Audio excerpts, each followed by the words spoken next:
Ça va être cool. Là, c'est la première image de l'équipe. Ok, alors, bonsoir d'abord.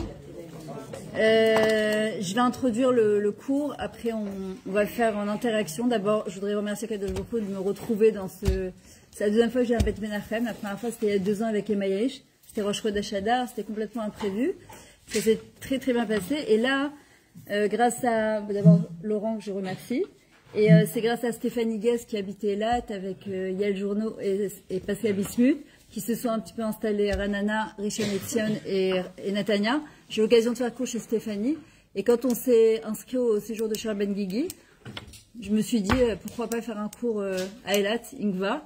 Donc déjà je vois les gens de l'hôtel qui sont venus, Kolakavod, et ceux de la communauté d'Eilat que je suis contente. C'est pour ça que je vous ai fait passer un papier pour que vous puissiez marquer vos noms, prénoms. Comme ça je vous fais savoir quand on est là ou on vous envoie des cours, s'il y a des activités ou autres. Alors, juste je vais présenter, enfin mon mari et moi, en fait, nous c'est un remariage il y a à peu près 1 an et demi. Donc on a eu 28 ans de mariage, 22 ans de mariage, avec beaucoup d'expérience de commencer d'un premier mariage et une reconstruction d'un deuxième. Et en fait, on a décidé au début, on avait commencé à faire des speed dating pour permettre à des gens de se remarier ou de trouver Bichal Razivou. Bon, c'était un petit peu compliqué, ça demande énormément d'énergie, c'est les shidduchim, etc. Donc on s'est plus dit, de notre expérience plutôt, de partager des conférences sur le couple. Et pas qu'on soit spécialisé en Shalom Bayit, d'accord?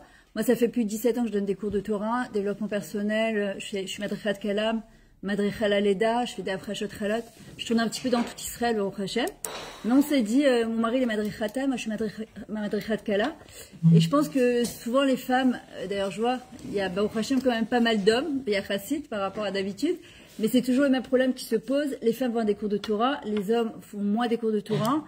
Ils ont parfois leur limoud à eux, il y a un décalage entre les hommes et les femmes au niveau du limoud. Et qu'en fin de compte, il y en a une qui va plus avancer que l'autre, et forcément, ça va créer un déséquilibre dans le couple. Et ce qu'on s'est dit, c'est qu'il y a quelques bases, en fait, qui sont yesodites, qui sont fondamentales dans le couple, qu'on aurait voulu partager avec vous, de par notre expérience ancienne et de par notre expérience nouvelle. Encore une fois, on n'est pas des Yoed Zugi. Moi, je m'occupais de couple avant, je m'occupe plus de ça, mais il y a des choses, je pense, des kilim qui sont fondamentaux. Et de manière assez sympathique, on va essayer de les rattacher, de vous les faire passer. Évidemment, s'il y a des questions à la fin, dans la mesure du possible, on tentera de répondre. Ce qu'on va faire, c'est que je commence à parler, le Rav il parle, moi je parle, on va faire une interaction comme ça. Et comme vous avez vu, le thème du cours, c'est et si on s'écoutait. D'accord, puisque aujourd'hui, je pense le problème principal, et en même temps, la chose principale dans un couple, c'est la tikshorel, la communication, mais la bonne communication. Aujourd'hui, on voit bien. On n'a jamais eu autant de communication avec les portables et il n'y a jamais eu autant de manque de communication et de fausse communication. Le mot communication en hébreu se dit tikshoret, d'accord, la tikshoret, on l'entend souvent avec les chadashot, les nouvelles, etc. Et Bezrat Hashem, alors ce cours, je voudrais le faire pour que dans chaque ville, on ait le meilleur roche à ir, pour que Bezrat Hashem, la Torah puisse être diffusée, que pour les jeunes, ils soient pris en main, que Bezrat Hashem soit le meilleur, que les chatoufim ils rentrent à la maison dans les bonnes conditions, que les chayalim et les chayalot ils soient protégés, Bezrat Hashem, et que cette guerre, elle s'arrête comme elle a commencé, mais en sortant avec des tovanot, qu'Hashem protège tous les chayalim et tous les psuim et les bouim qui guérissent Bezrat Hashem. Et évidemment que le Mashiach, il arrive Bekarov. Donc en vrai, dans le mot tikshoret, alors laisse-moi juste une seconde, je vais étudier. Dans le mot tikshoret, on a le mot, on a plusieurs mots. On a le mot kesher, d'accord, le lien. La tikshoret, on entend beaucoup au niveau des informations. On a le lien. On a le mot sheker, le mensonge. On a le mot shorek, chanter, siffler. Et en vrai, dans le mot tikshoret, le mot kesher, c'est aussi un lien, mais c'est aussi un nœud. La difficulté, en fait, dans un couple entre un homme et une femme, comme dit le Maral de Prague, la chose la plus difficile, il dit c'est impossible qu'un homme et une femme ils se marient. C'est Maral de Prague qui dit ça, c'est pas moi. Il dit c'est impossible, c'est mis à la teva. Ça relève du miracle qu'un homme et une femme ils se marient et qu'ils restent mariés. Parce qu'on est tellement différents. On vient chacun avec ses bagages, avec ses valises, avec ses problèmes d'enfance, ses belles choses de l'enfance. Et en vrai, on se marie avec un homme qu'on croit connaître parfois ou qu'on ne connaît pas du tout, si c'est un chidour, ou même si on a vécu 5-6 ans avec la personne tant qu'on n'a pas la bague au doigt, en fin de compte qu'on ne connaît pas. Et en fin de compte, à travers cette tikshouret, il va falloir dénouer des nœuds pour créer un vrai lien, un vrai kécher. Maintenant, de cette même tikshouret, ce sont des gentils et soyons vrais. Je parle d'expérience. Si j'étais quelqu'un qui ne disait rien, à écart que on renonce pour l'éman à shalom, soi-disant pour le shalom, on dit rien, puis après c'est l'explosion. D'accord, c'est la cocotte minute, c'est une bombe à retardement. Et en fait, d'apprendre à dire les choses de manière délicate, mais de dire les choses. Sinon, ça s'appelle un sheker de kécher. D'accord, c'est un faux lien. Et ça, c'est une catastrophe. Troisième point, c'est shorek, chanter, siffler. En fait, le but du couple, c'est de jubiler dans son couple, c'est chanter la vie, c'est chanter le bonheur. D'accord, et Hachem, c'est ce qu'il veut, c'est que quand on se marie, comme quand on reçoit la bracha sous la choupa, d'accord, qu'on soit comme des haroussines. C'est quoi des haroussines? Ce sont des fiancés. C'est par parim, c'est ces papillons qu'on a dans le ventre avant le mariage, cette manière de se regarder, cette manière de vouloir se voir, etc. Où ça disparaît avec le temps. D'accord? Et comment on remet, comment on ravive ça dans le couple, sans chas de shalom. Je parle le cas classique, devoir aller divorcer ou aller voir chas de shalom ailleurs. Et c'est ce qu'on voudrait essayer de communiquer avec vous ce soir. Donc, je vais laisser quand même mon mari se présenter, après on continuera le couple. Vas-y. Alors, Tov, merci de nous accueillir dans cette Keïla. Alors, pour me présenter, je suis actuellement donc le rav d'une synagogue à Amit qui s'appelle Amit Anatania. Je donne également beaucoup de shiurim au sein du Beit Midrash de Hadera qui est dirigé par le Rav Asher Doré. Je viens de Créteil, de Sarcelles aussi, et j'ai profité pendant 24 ans des shiurim de mon Rav Guidalia, au Beit Midrash de Saulnier, à Montmartre, pendant presque 24 ans. Après, j'ai fait mon allié en 2013. Je suis titulaire d'un diplôme de Madri Khatanim de l'Institut Yanar de Yerushalayim. Et comme Myriam vous l'a raconté, effectivement, on a une certaine expérience et d'un mariage, d'un premier mariage, d'un divorce, et donc de toute une série alors, on s'est pas arrêté au niveau du divorce, on s'est pas arrêté au niveau du remariage. Pour se remarier, on a dû, elle et moi, de manière séparée, effectivement, se reconstruire. Il y a une reconstruction, et ça demande beaucoup de yédiotes, de connaissances et de remise en question, et de changement de paradigme. Et de cette modeste expérience, on essaye de faire profiter les personnes qui ont, comme on entend à droite et à gauche, des difficultés de communication. Alors pour introduire un petit peu tout ce qu'on va dire aujourd'hui, lorsqu'on parle de couple, ce que j'ai l'habitude de ramener à la synagogue où je travaille, c'est que, contrairement à ce qu'on veut bien nous faire croire aujourd'hui dans les sociétés modernes, y compris en Israël, l'individu n'est pas l'élément, n'est pas l'entité élémentaire du peuple juif. C'est pas l'individu, l'entité élémentaire du peuple juif. C'est même pas le couple, c'est la famille. C'est la famille, c'est la mishpacha. Et alors que on voit bien que dans nos sociétés actuelles, modernes, on nous pousse à l'individualité le culte de l'individu, le culte de l'homme, le droit de l'homme, j'ai le droit, et on voit dans la paracha de Bamidbar, c'est-à-dire que quelques semaines, quelques mois avant l'entrée du Ham Israël, en Eretz Israël, quand Akadosh Baruch Hu décide de faire le recensement du Ham Israël, donc il recense les Ham Israël par individu, mais il arrive au même nombre lorsqu'il recense les individus quand ils sont nommés par famille. Et lorsqu'il il veut associer la Shrina, c'est-à-dire il veut associer son nom au Ham Israël, il ne donne pas le nom des individus, mais le nom de famille. Je prends un exemple. Il dit, le nombre de personnes qu'il y a dans la famille de Gilad, je ne me rappelle plus le nombre, hein, et dit un tel de la famille Hagiladi.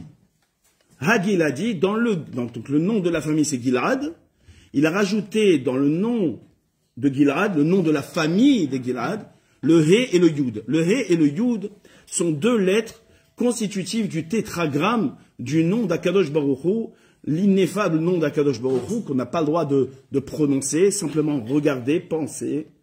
Ok? Et donc, la Shrina, représentée par les deux lettres, le Yud et le He, s'associe non pas à l'individu, mais au nom de la famille. La famille. C'est-à-dire que la cellule élémentaire du Ham, c'est pas l'individu. C'est pas lorsqu'on vote, on va donner une... Non. Nous, ce qui est important, c'est la famille. Et la famille, dans la famille, il y a énormément d'éléments on va pas tout traiter ce soir, c'est impossible. Il y a l'éducation, il y a le shalom bayit, il y a le travail à Parnassa, il y a le relationnel dans la Keila, etc. Tout ça ne peut fonctionner que si le couple, qui est la base de la famille, le couple, eh ben, il suit un système harmonieux dont le lien est ce qu'on appelle l'ahava, l'amour. On va traiter essentiellement ce soir de Tikshoret. Alors, je ne sais pas si vous avez regardé l'affiche, c'est une dame qui crie à son mari avec un hygiaphone comme ça.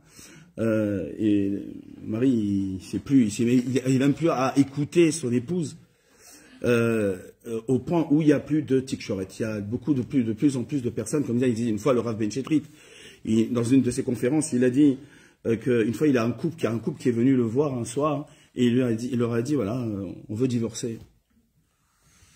Alors il entend le mari d'un côté, après il entend la femme de l'autre côté, après ouais, s'il te plaît Edidia, ouais, juste oui, avec plaisir, juste voilà, merci. Donc il les entend les uns et l'un et l'autre, et puis à la fin il veut dire, il veut essayer d'arranger, puis après il dit voilà, je suis désolé mais chez nous dans la religion on ne divorce que les gens mariés. On ne divorce pas les gens qui sont séparés. C'est-à-dire qu'on arrive à un moment donné où on est tellement l'un et l'autre dans une vie qui nous prend l'essentiel de notre vie que on n'arrive plus à communiquer, la communication est fermée. Et c'est le pire qui peut arriver. Le Yud et le He, il faut les lier. Et ça, c'est par la communication, par la Tikshoret. La Tikshoret, je vais terminer, après je vais donner la parole à Myriam. La Tikshoret, pour introduire le Inyan de la Tikshoret, on va parler ce soir, je vais citer une phrase qui est qu'on lit souvent à la fin de la Tfila, qui dit comme ça, Talmidei Chachamim, donc Tada Leviyahu, Talmidei Chachamim Marbim Shalom Baolam. Les Talmidei Chachamim, ceux qui sont érudits dans la Torah, ceux qui discutent de Torah, eh ben, ils rajoutent beaucoup de shalom dans le monde. Beaucoup de shalom. Alors, c'est étonnant parce qu'un Talmid Chacham, je ne sais pas si vous avez déjà, si vous avez lu déjà une page de Gemara ou une page de Mishnah ou n'importe. Les Talmidei Chachamim, ils sont en permanence en discussion, en marloquette. Hein? Comme il disait mon Rav, il y a plus de shochet que de poulet.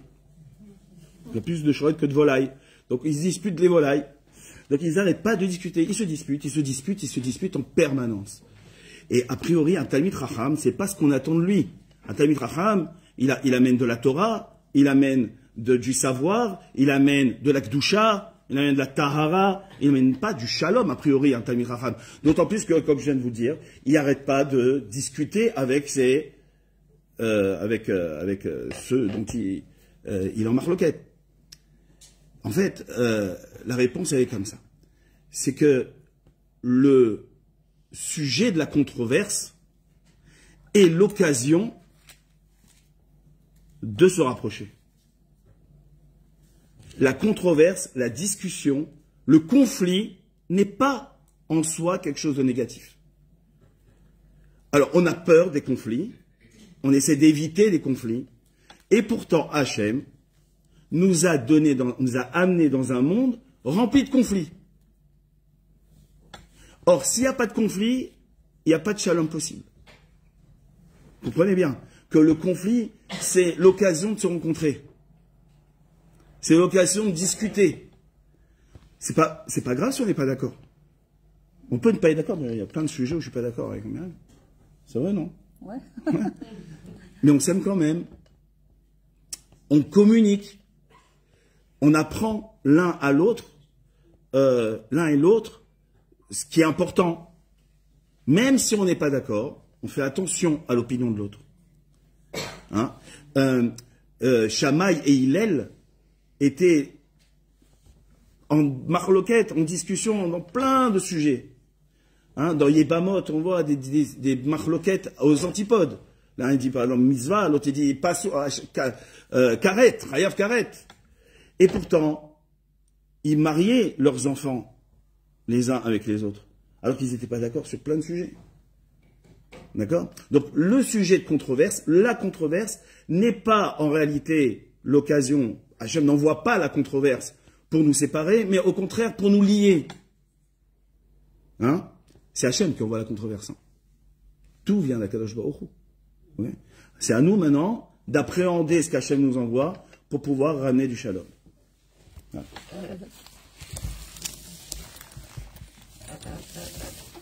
Okay, merci d'abord. Par rapport à la communication, le mot communication, c'est un du mot. On a le mot commun, unique, union dedans. D'accord? Le but, quand on parle entre deux personnes, c'est de créer un lien, de faire un. Malheureusement, ce qui se passe souvent dans les couples, c'est que la communication va créer une séparation. Ce qu'on appelle le piroud. Tout ce qui est le piroud de la séparation en hébreu, c'est source de touma. D'accord? C'est comme une femme nida, quand elle se sépare, c'est de l'impureté. Le but de la communication, c'est de créer de la tahara. D'accord? C'est comme Kedoshim Tio qui Kadoshani. D'accord? Soyez saints parce que je suis saint. En fait, c'est le chibour. Le mot chibour, le lien, c'est un du mot chaver. Comment on arrive à cette communication déjà? La communication dans un couple, ça passe aussi par la complicité. Par un côté... je vous avais même pas vu les dames les peu derrière. Je vous avais même pas vu. Razak Laurent. D'accord, le but c'est de créer un chibour, c'est-à-dire de devenir copain, ami avec son mari ou avec sa femme. Maintenant, avant de communiquer avec mon conjoint, en fait, il faudrait qu'on remette déjà à plat qu'est-ce qu'on recherche dans un couple. Je cherche quoi en fin de compte? Je cherche, parce que chacun a sa définition, parfois quand je travaille avec quelqu'un, je dis qu'est-ce que tu recherches dans ton couple? La joie. Je vais le mettre sur silencieux. Là. 2 secondes. Qu'est-ce que tu recherches? De la joie, de la complicité, de la légèreté, de l'amour, de l'amitié, de jouer avec ton mari, avec ta femme. Qu'est-ce que tu recherches? En fait, il faudrait définir déjà ce que je recherche. Pourquoi? Parce que quand je vais communiquer avec mon conjoint, si à partir du moment où je communique, je sens que ça part en cacahuète, c'est en train de complètement partir dans tous les sens, si j'ai pas défini ce que je recherche dans mon couple, en fait, je vais complètement m'éloigner de ce que je voulais, mais les khatrila. À partir du moment où je sais ce que je recherche, quand je vais, c'est comme quelqu'un qui dit, il faut que je travaille sur tel mida. Si je sais pas sur quoi je travaille dans la Torah, ben, le moins de petits trucs, je vais me laisser aller par le courant. Et en fait, le but de la communication, d'accord, c'est de se rapprocher, même si on est différent. Et c'est ça la force, c'est que je suis différente de mon mari, on a un passé qui est complètement différent, on a des expériences qui sont différents, et il y a quelque chose quand même qui nous unit, il y a quelque chose de plus profond qui nous rapproche dans la différence. Et ça, c'est la force d'un couple, c'est malgré la différence, comment on apprend à vivre ensemble. Alors, il y a un point par exemple que je voudrais parler, mais je ne vais pas en parler de manière intime, puisque c'est mélangé hommes et femmes, mais de l'intimité, mais pas ce qu'on a l'habitude d'entendre, d'accord? Parce que c'est un sujet qui est a priori très tabou, et pourtant dans un couple, c'est la première chose qu'on demande quand ça ne va pas, c'est comment ça se passe au niveau de l'intimité conjugale, parce que c'est le yesod, c'est la fondation. Maintenant, pas l'intimité sous la manière on va dire gassa qu'on a l'habitude d'entendre, pas du tout. On en a fait un sujet très tabou, alors que c'est pas du tout un sujet tabou. L'intimité dans un couple, elle peut se passer par un regard, par un câlin, par un mot, par un SMS, un WhatsApp que je vais envoyer, par une petite marque d'attention, on en parlera après, d'accord, sans rentrer dedans, on n'aura pas le temps. Les 5 langages de l'amour, par exemple, c'est apprendre à savoir les besoins, à entendre les besoins de l'autre, pas seulement les connaître, à entendre les besoins de l'autre.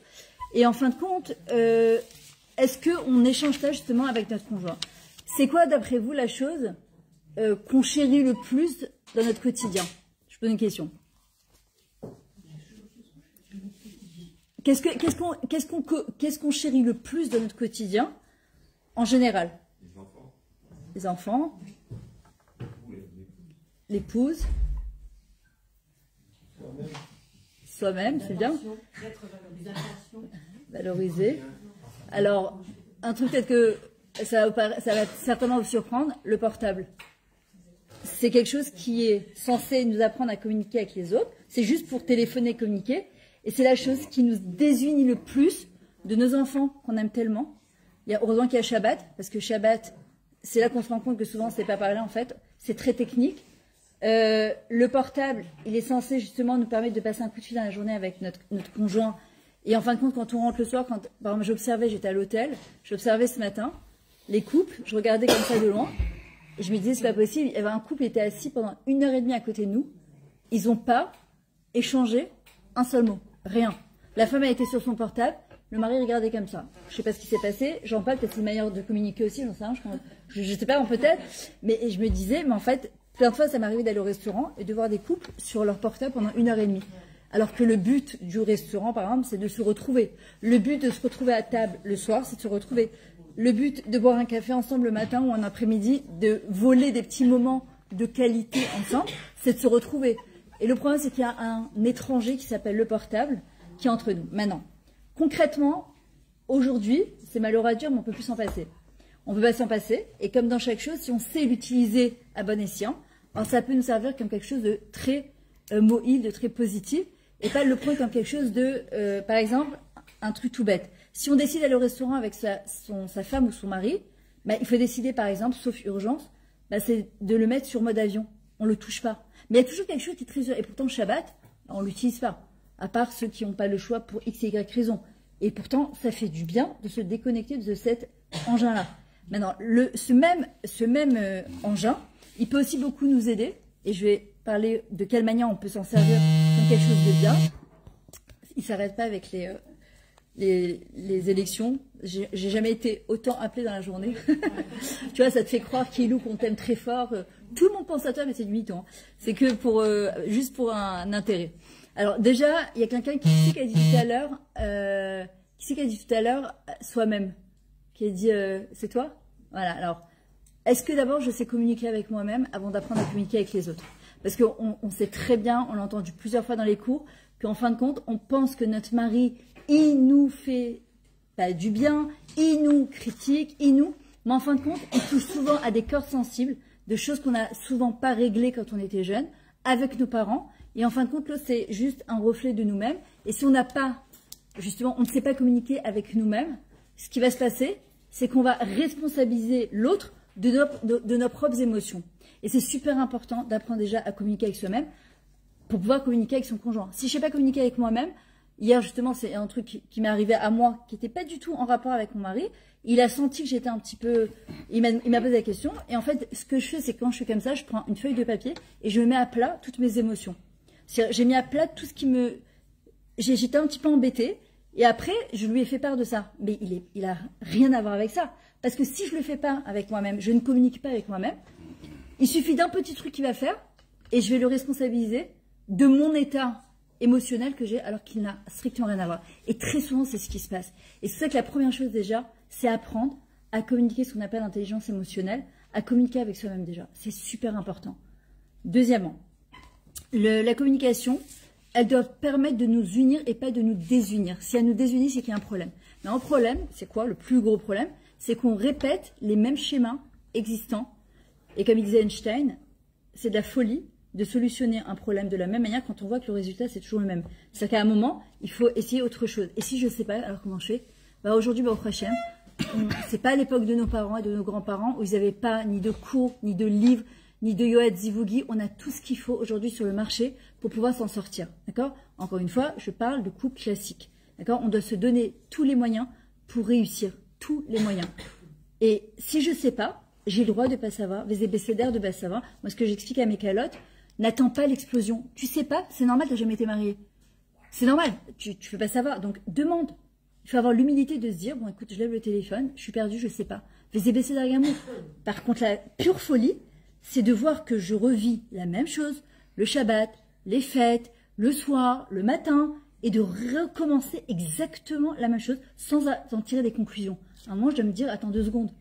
2 secondes. Si cette scène, elle se reproduit tout le temps et tout le temps et tout le temps, c'est qu'il y a un problème dans la manière de gérer ce conflit. Et si je ne sais pas, ben c'est pas grave. Mais par contre, mon devoir à moi, c'est d'aller par contre prendre des conseils, de me renseigner, de demander de l'aide à l'extérieur. Hachem, il ne peut pas nous en vouloir de nous envoyer parfois des choses qui sont là en fin de compte pour nous faire travailler sur nos midotes, les ébécédas. Par contre, de ne pas trouver, de ne pas aller chercher des solutions, ça par contre il y a un problème. Combien de fois les femmes elles me disent « Ouais mais moi je veux faire un petit pout, je vais aller voir quelqu'un, mon mari il refuse ».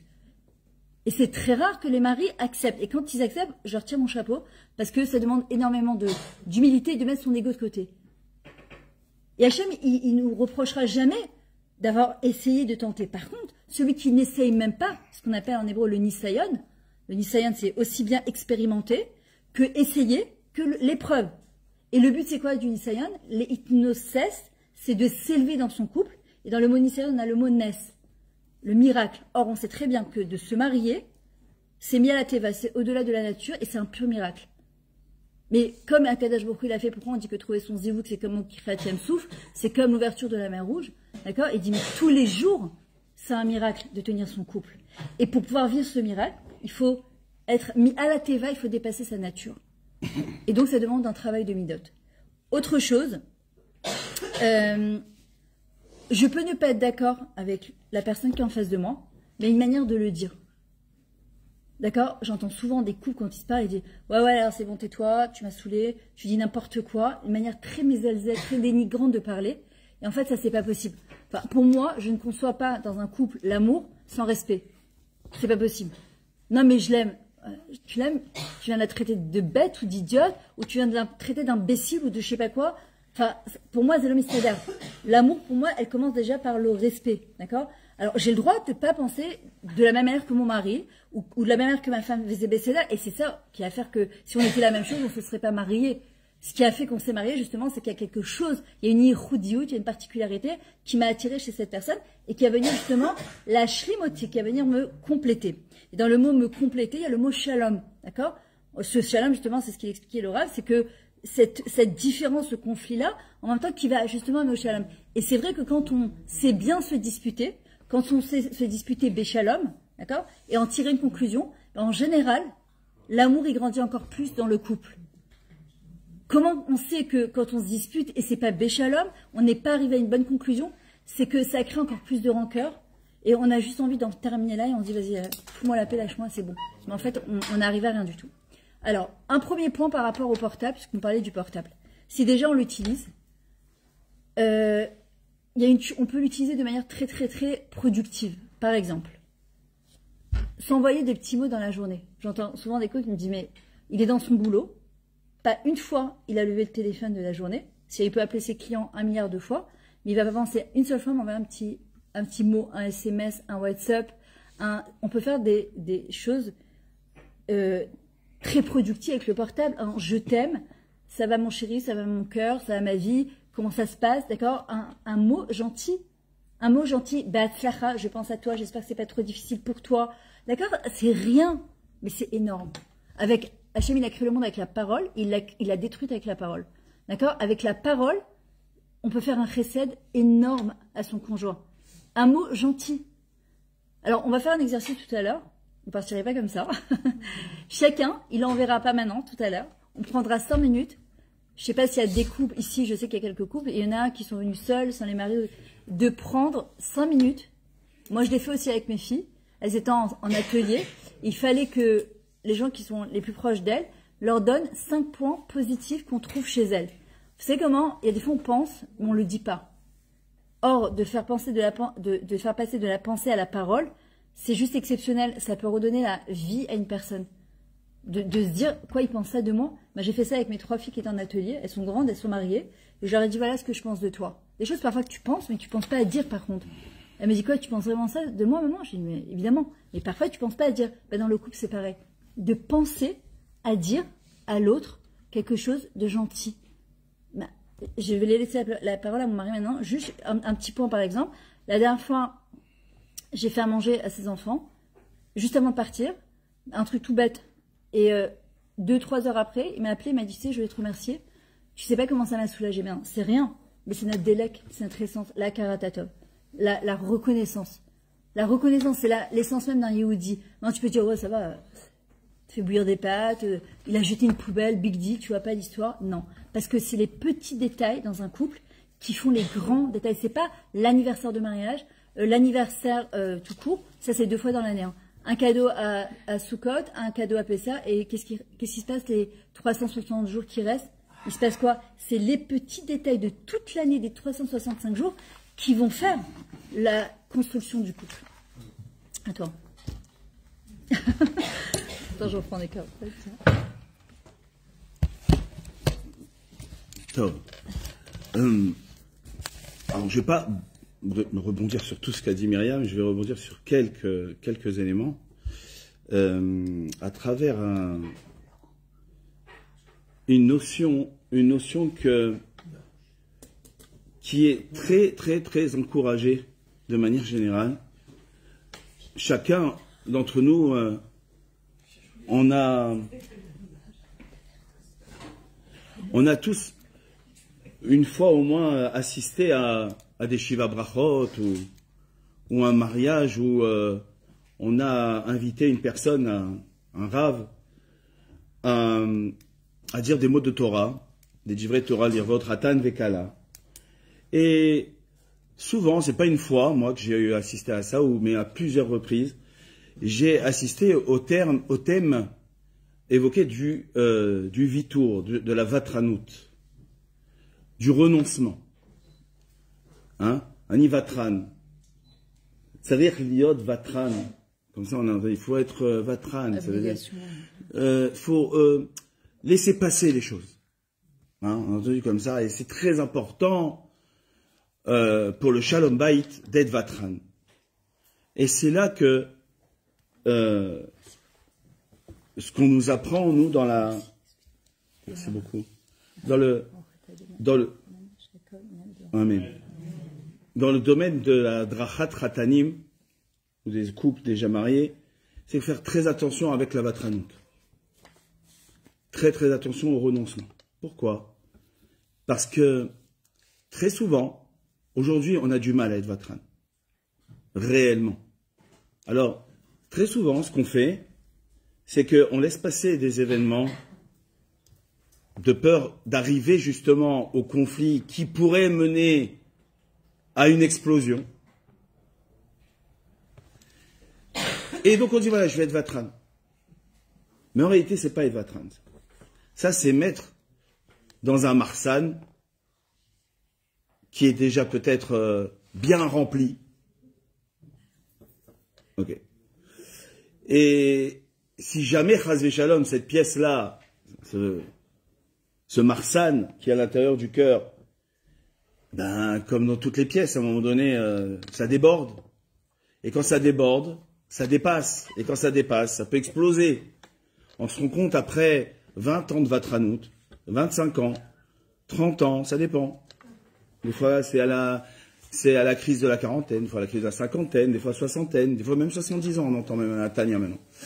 Ouais, on ne veut plus. Je ne supporte plus. Je veux plus. Je ne peux plus supporter. Et donc ça, c'est pas de la vatranout, c'est ranger des vieux dossiers, en fait. D'accord? Vatran, être vatran, la véritable définition de vatranout, c'est mamash, faire comme si que l'événement ne s'est jamais produit. J'abandonne, et je pardonne. Pardonner, c'est pardonner de manière entière. Sans avoir un jour ou l'autre l'envie de devoir sortir le dossier. Donc, je reviens au sujet initial dont j'ai traité. Donc, la vatranout, au contraire. Aujourd'hui, la vatranout, elle est dangereuse et donc elle doit être utilisée que dans des cas, mamash, d'urgence, des cas vraiment où il peut y avoir véritablement une explosion, voire une séparation. D'accord? Mais de manière générale, lorsqu'il y a des choses qui peuvent nous gêner dans la conduite du conjoint, ou alors peu importe, eh ben, c'est l'occasion, comme j'ai dit au début, d'en parler. Alors, pour en parler, il faut parler avec le dibour. Et non pas avec la passion. Le dibour, Akadosh Baruch Hu a créé le monde. Il a créé le monde non pas avec ses mains, non pas avec sa pensée, mais par le dibour. La parole, elle est constructive. On crée le couple à travers le dibour. On crée un lien à travers le dibour. La tefila, la prière, ne se pense pas à la prière. On n'est pas des penseurs, nous les juifs. On est des beaux parleurs. On parle. Celui qui ne remue pas, comme ça est marqué dans la halakha, celui qui ne remue pas les lèvres au moment de la tefila, comme s'il n'a pas fait la prière. Donc on doit sortir des mots. On doit sortir des mots. Les mots construisent. Les mots sont la concrétisation de la pensée, de ce que nous ressentons et de ce que nous avons compris. Nous comprenons. Alors,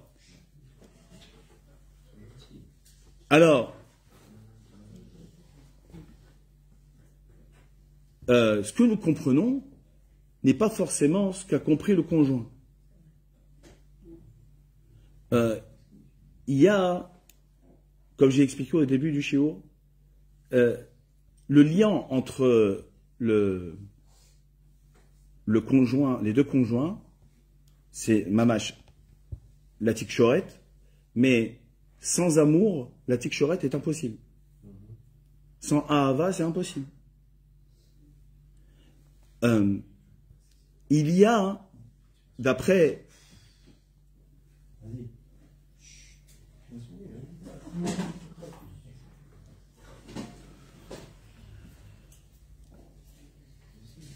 il y a 5 langages différents de Ahava. 5 langages différents de l'amour. Ça veut dire que on est tous, de par notre éducation, de par l'endroit où nous avons grandi, de par nos caractéristiques intérieures qu'Hachem a dotées à notre naissance. Chacun, on a une manière différente de voir les choses. Pour un, aimer son conjoint, c'est lui rendre service. Pour un autre, ou une autre, aimer, c'est donner des cadeaux. Pour une autre, c'est se rendre disponible. Ok? Alors, souvent, les conflits, ils viennent parce que il y a un conflit dans la compréhension de l'ahava. Moi, je pensais que aimer mon conjoint, c'était lui donner des cadeaux. Mais mon conjoint, il s'en fout des cadeaux. Lui, ce qu'il veut, je comprends même pas. Il veut que je sois disponible. Je comprends pas. C'est pas ça aimer pour moi. Et lui, et l'autre dit, mais c'est pas ça aimer. C'est pas avoir des cadeaux aimer. Et donc souvent, on a des manières différentes de comprendre l'ahava qui, sans discussion, sans comment dire, confrontation, je mets dans le sens positif du terme, on n'arrive pas à élucider, à se comprendre et on n'arrive pas à créer le lien. c'est tout le paradoxe de la création. Comment créer un lien avec une personne qui nous est en tout point opposée? En tout point. C'est fou, hein? Aujourd'hui, on cherche toujours comme ça. Depuis tout le temps, on cherche le conjoint, on a des atomes crochus. On cherche des gens qui nous ressemblent. Ben, c'est complètement faux. On ne trouvera jamais quelqu'un qui nous ressemble. Ça n'existe pas. Ça n'existe pas. La Gemara dit, c'est deux peuples différents. Les hommes et les femmes. Deux peuples différents. Il y a un qui a écrit un livre comme ça, les hommes viennent de Mars et les femmes de Vénus. Hein? Les Martiens, ils pensent comme ça, et les Vénusiennes, elles pensent comme ça. Elles pensent différemment. Et donc, comment coïncider? Et alors, pour ça, il faut beaucoup de Ahava. Or, la Ahava, c'est le lion. Et le lion, c'est quoi? Regarde, Yedidia. Regarde, c'est le dernier avertissement, parce que sinon, c'est moi qui sors. D'accord. C'est moi qui sors. Alors, merci. C'est où toi ou moi? Ça fait perdre le fil. C'est où toi ou moi, Yedidia? Alors, je vais sortir. Merci. Mais je vais rentrer. Merci, au revoir. Je prends un taxi. Ok. Tu payes le taxi? Non. D'accord. C'est là.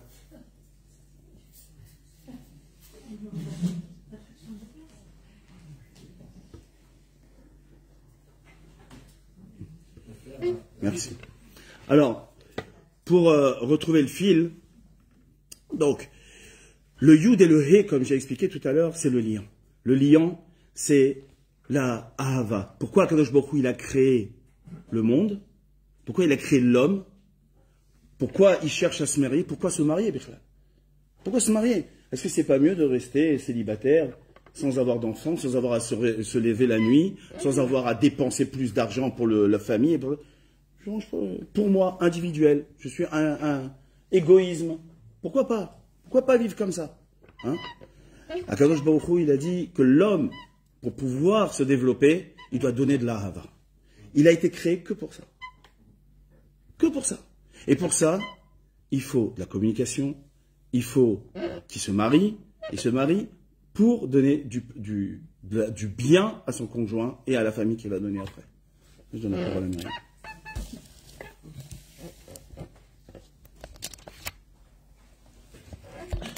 Ok. Alors, une autre chose, un autre point qui est très très important dans le couple, c'est, je ne sais pas si c'est à lire, j'ai raison, je veux avoir raison, j'aurai le dernier mot, d'accord, c'est de toujours vouloir avoir raison. Ça, c'est une forme d'ego qui vient à manque de confiance en soi. C'est la nécessité d'avoir toujours raison, d'avoir le dernier mot. Comme disait Marshall Rosenberg, tu peux toute ta vie vouloir avoir raison, c'est la chose qui te restera à la fin de ta vie. C'est-à-dire qu'on ne peut pas avoir raison et être heureux, ça ne va pas ensemble. On raconte l'histoire d'un Australien. Pendant 2 semaines, il y a des Américains, des journalistes américains qui l'ont choisi, et qui l'ont suivi, qui ont essayé de voir c'était quoi son secret. On dit qu'il avait 136 ans. Bon, est-ce qu'il avait vraiment 136 ans? En tout cas, il avait un âge très très avancé, plus que la normale. Et il avait l'air tout à fait mamache, équilibré, sur ses 2 jambes. Et ils l'ont suivi pendant 2 semaines. Ils se sont dit peut-être qu'il mange vegan, peut-être qu'il mange bio, peut-être qu'il mange rien du tout, tout à fait normal. Il faisait pas de son troupeau, il sortait le matin, il revenait, etc. Et au bout de 2 semaines, il sort de chez lui, il voit toute une panoplie de journalistes américains. Il dit, vous voulez quoi? Il dit, on va savoir c'est quoi ton secret. Alors, il dit, vous serez venu il y a 2 semaines, on vous l'aurait expliqué. Et ils sont là, le grand scoop de l'année. Alors, il dit, c'est simple, je me prends jamais la tête avec personne, et encore moins avec ma femme. Aujourd'hui, elle n'est plus de ce monde, mais je faisais en sorte de jamais me plaindre, de jamais me prendre la tête avec ma femme. Quand elle me disait quelque chose, je lui disais, oui chérie, t'as raison maintenant. Il y a le oui chérie, t'as raison. Oui chérie, t'as raison, Nana. C'est quoi? Il y a des choses plus graves dans la vie. J'ai pas envie de perdre mon temps et mon énergie pour des bêtises. Encore une fois, ça ne veut pas dire qu'il ne faut pas régler ce qui est à régler.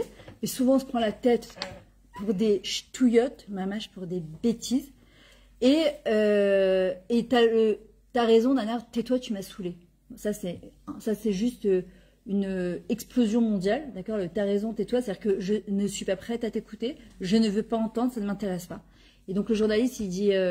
non mais tu crois quand même pas que ça fait 2 semaines que j'attends? C'est le scoop que je vais marquer. Il lui dit, tu sais quoi, toi aussi t'as raison. Qu'est-ce que tu veux? D'accord? Et en vrai, les gens qui veulent être heureux, ils doivent pas chercher à avoir raison. Si je veux vraiment être heureux dans ma vie, être heureuse, je dois juste chercher, d'accord, à faire le shalom. Encore une fois, comme il a dit mon mari, c'est pas le shalom au point de s'annuler complètement, parce que ça s'appelle pas le shalom. Il y a le Rav Simcha Cohen qui est spécialisé justement en shalom bayit du Merkaz Yanar.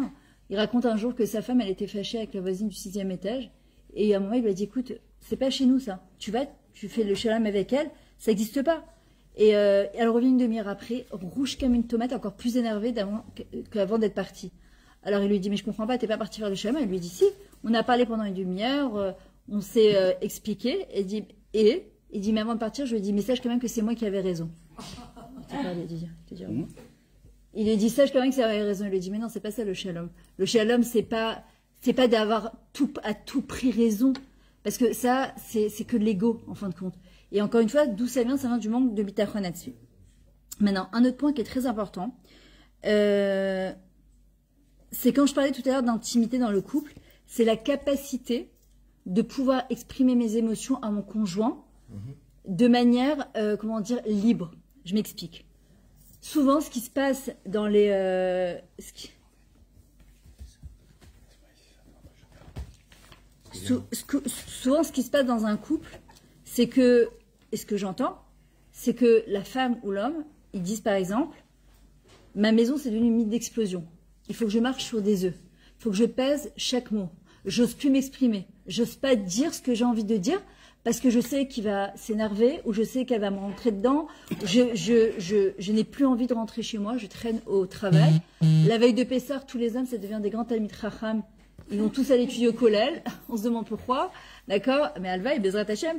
Mais ça vient pas d'un mec comme Tov. C'est, j'ai pas envie de rentrer chez moi parce que dès que je rentre chez moi, je me fais incendier par ma femme ou je me fais incendier par mon mari.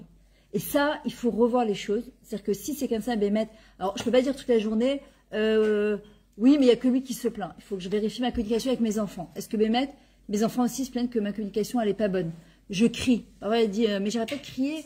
Mais t'arrêtes pas de crier. Non, je crie pas. Mais si t'arrêtes pas de crier. Mais non, je crie pas. Mais non, si mes enfants me le disent, et si mon mari le dit, ou si ma femme le dit, et si au travail on me le dit, et si mes amis me le disent, peut-être qu'il y a quelque chose, Bémet, à l'étaken, il y a quelque chose à réparer.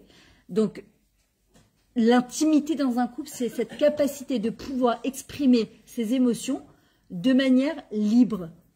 Je n'ai pas peur, d'être jugée par mon conjoint. Si je suis jugée, c'est-à-dire que quand mon mari, je vais lui exprimer quelque chose, ça peut être, c'est le abat, l'expression du corps ou l'expression du visage, ça peut être, je roule des yeux comme ça d'un air massoulé, fine vite, ou je regarde l'heure, ou je regarde mon WhatsApp qui sonne, je casse la confiance mutuelle que j'ai avec mon... Il se dit, tu veux pas t'asseoir? Moi, ça me dérange pas que tu restes. Juste si tu veux. Parce qu'en fait, le fait de te voir marcher comme ça... Mais regarde, je peux pas m'asseoir. Tu peux pas t'asseoir? J'ai besoin d'être en mouvement. D'accord. Alors... Bon. On essaie de se concentrer. Pas grave. Accepter la différence. Cool, top. Ok. Le immun, c'est quoi? En fait, la confiance mutuelle, c'est quoi le contraire? La méfiance. Est-ce que quand je vais vouloir raconter quelque chose à mon mari, moi je peux pas, en tant que femme ou un homme à sa femme, déjà j'ai vu que c'est un phénomène qui se répète énormément dans les couples, et ça c'est une catastrophe, c'est que je vais me servir de ce qu'il m'a raconté 2 jours avant, je vais lui ressortir. Et ça, je trouve ça carrément horrible. C'est se servir de quelque chose où il s'est livré intimement, où elle s'est livrée intimement, et à la moindre dispute, je vais sortir cette arme-là contre mon mari ou contre ma femme. Mais ce que j'ai fait, c'est que j'ai cassé complètement ma confiance avec mon conjoint. Donc je ne peux pas espérer qu'après, ils viennent... Et c'est pareil avec les enfants. D'ailleurs, Hagav, quand on dit à ses enfants, tu peux toujours venir par la papa ou tu peux venir par la maman, et que à la moindre truc qui va venir te raconter, on va partir dans tous les sens. Comment t'as fait un truc comme ça? Mais j'y crois pas. Non, non, pas mon fait. Et le gosse, il va se dire, non, elle me dit de venir raconter. Ou bien, à la moindre petit truc qui va se comporter pas bien, je vais lui ressortir en disant, ouais, tu te rappelles la dernière fois ce que t'as fait? Heureusement qu'Hachem, il fait pas ça avec nous. D'où on apprend cette manière de pouvoir entendre et écouter l'autre. D'Akadosh Baruch Hu, quand on fait des doutes, quand on parle à Hachem, on sait qu'il est là et qu'il nous entend, mais il répond pas. On apprend aussi que Dieu préserve la vie ben Elef Avdalot, quand on va faire Chaz v'Shalom Anichum Avelim, quand on va consoler des endeuillés. Vous savez qu'il y a une halakha qui dit qu'on n'a pas le droit de parler tant que l'endeuillé lui-même, il ne parle pas. On doit se taire, on doit garder le silence, parce que parfois dans le silence, dans le midbar, cette force de shtika-là, il y a le mot médaber. Parfois, le silence, il parle tout seul. Et le fait de parfois, on pense qu'il faut toujours combler les manques, ben, pas du tout. Et en fait, quand mon conjoint va venir me parler, d'être capable d'entendre avec mon cœur, avec mon esprit, en me détachant de mon moi. Parce que souvent, qu'est-ce qui se passe? Mais toi aussi, ou bien tout de suite, alors si je suis pas liée à ça, par exemple, il va me raconter un truc sur son travail, et que tout de suite, je vais dire, je vais rentrer en panique, ou bien je vais vouloir lui donner un conseil. Parfois, la personne, elle n'a pas envie de conseil. Elle a juste besoin d'être entendue et d'être comprise. C'est ce qu'on appelle en hébreu la achala et la hakshava. Écouter et entendre pleinement la personne, c'est-à-dire lui laisser complètement son espace. Et ça, c'est super important. Et malheureusement, souvent, quand il n'y a pas cette chose-là, ben, qu'est-ce qu'on va faire? Regardez d'ailleurs, très souvent, on va parler des problèmes de notre travail à notre mari et des problèmes de notre mari au travail. Sauf que c'est pas du tout la bonne adresse. C'est si j'ai un problème au travail, ben, je dois aller voir mon patron, je dois aller parler avec quelqu'un qui est spécialisé en ça. Et si j'ai un problème avec ma femme ou mon mari, je dois aller voir quelqu'un qui est compétent en ça. Et en fait, on s'adresse pas du tout aux bonnes personnes. On communique pas du tout avec les bonnes personnes. Très important aussi, si je veux que mon mari ou ma femme puisse se livrer, de la mettre à l'aise. De la mettre à l'aise. Tu veux boire quelque chose? Viens, on va s'asseoir, viens, on va prendre un café. Viens, on va faire un tour. Si c'est un problème qu'on doit régler entre nous, un conseil, parfois c'est mieux de le régler à l'extérieur. D'accord? Parce qu'on sait un peu plus se tenir à l'extérieur qu'à l'intérieur. Il y a quand même un peu plus de retenue et de hipouk. D'accord? Un autre point. Alors, par exemple, très important, ce qui se passe aussi dans les couples, chez les hommes, je sais pas, peut-être vous allez vous identifier ou pas, j'en sais rien. Oubli d'anniversaire de mariage, oubli d'anniversaire tout court, oubli d'anniversaire des dates des enfants. Et en fait, ça exaspère la femme parce qu'elle a l'impression, voilà, ouais, mais c'est rare. En général, c'est plus les hommes qui oublient. Elle a l'impression de ne pas avoir été mise en valeur. C'est-à-dire que, comment il a oublié ma date d'anniversaire? Comment il a oublié ma date, notre date de mariage? Bon, parfois c'est comme ça, les hommes ils sont comme ça. Alors pour éviter ça aujourd'hui, bon, après on a la technologie, autant bien s'en servir, de faire des petits rappels. Tu sais que ton mari, il a un rendez-vous de travail super important par exemple, de te le noter dans ton calendrier et le jour même de lui dire la gdim, en lui disant je te souhaite, Sarah, j'espère que ça va bien se passer, je vais prier pour toi. C'est des petits détails, mais c'est super important. Hachem, juste c'est quoi un bon juif? C'est dans le détail. C'est pas dans les grandes choses. C'est pas quelqu'un qui va faire un chèque de $1 million à une yeshiva et tout le reste de sa vie va se comporter. Non. C'est plein de petits détails. Encore un mot gentil, encore un compliment. Justement, ce qui disait mon mari sur les 5 langages de l'amour. Alors, un des indices pour savoir qu'est-ce que l'autre il a besoin, c'est en général ce que lui il te donne. Par exemple, si toi tu as besoin de temps de qualité et que lui va te faire des cadeaux, c'est que lui il aime les cadeaux et que toi tu as besoin de temps de qualité, donc il va falloir lui expliquer que tu as besoin de temps de qualité. Mais en général, on donne ce qu'on a envie de recevoir. Très souvent, c'est la manière de communiquer justement nos besoins. Un autre point que je vais laisser mon mari développer, le fait de se sentir attendu. Alors moi je m'adresse aux femmes, tu vas l'expliquer toi aux hommes, mais un homme quand il rentre à la maison, alors je sais pas s'il y a des gens à la retraite, il n'y a pas des gens à la retraite, mais parfois ça peut être un tout petit chose. Je peux rentrer à la maison et Bekoshi dire shalom, d'accord? Ou 2 secondes, évêcole à la dame, sévère, pani mia faute. La Mishnah a dit, reçoit chaque personne avec un visage souriant. On est très fort pour recevoir les voisins, les amis, la famille, avec un grand sourire. Shalom, bruchim habaim, allez, rentre. Et quand c'est nos enfants ou nos conjoints, ça va? T'as passé une bonne journée? Tout va bien? J'ai fait à manger? Non, j'ai eu la flemme, tu commandes un truc. Tout c'est très mou comme ça. Alors qu'en vrai, ça serait rentrer et dire Shalom, comment ça va? Ah, t'as l'air bien. Mais avec de la éclavoute, pas avec ah, t'as l'air bien comme ça. Ah, d'accord. Non. Mettre un petit peu de cœur dans ce qu'on fait. Pour ça, il faut être sincère. Donc, il y a 2 points que je vais laisser mon mari développer. C'est ce que tu me disais hier par rapport à Rabbi Nachman, d'accord, la Nekuda Tova, d'être sincère, de trouver vraiment une Nekuda Tova chez la personne. Et aussi, le fait de se sentir attendu. C'est de la Itia Chasout, c'est je t'attendais. Et ça peut s'exprimer. Tu es au téléphone avec ta mère, avec ta soeur ou avec le méchané, et tu es au téléphone et tu fais attends, excuse-moi, mon mari il est arrivé, il faut que je raccroche. D'accord, ça veut tout dire. Ou excuse-moi, mon mari il est arrivé, mon sourire et mon regard, ils parlent tout seul. La manière dont est-ce que je t'attendais, ou bien ah, t'es déjà rentré? D'accord, c'est avec les enfants quand ils rentrent trop tôt de l'école. Quoi, vous avez déjà fini aujourd'hui? Mais, bah oui, c'est Roche. Ah oui, j'avais oublié, ça va, c'est bien passé les enfants. On fait parfois la même chose. Je parle homme-femme, c'est pareil, c'est vice-versa. Ah, vas-y.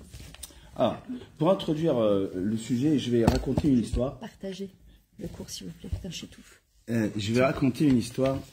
Il était une fois une Keïla, une communauté, qui cherchait à embaucher un nouveau rave. Le rave ancien était parti en retraite. Il fallait absolument changer le rave.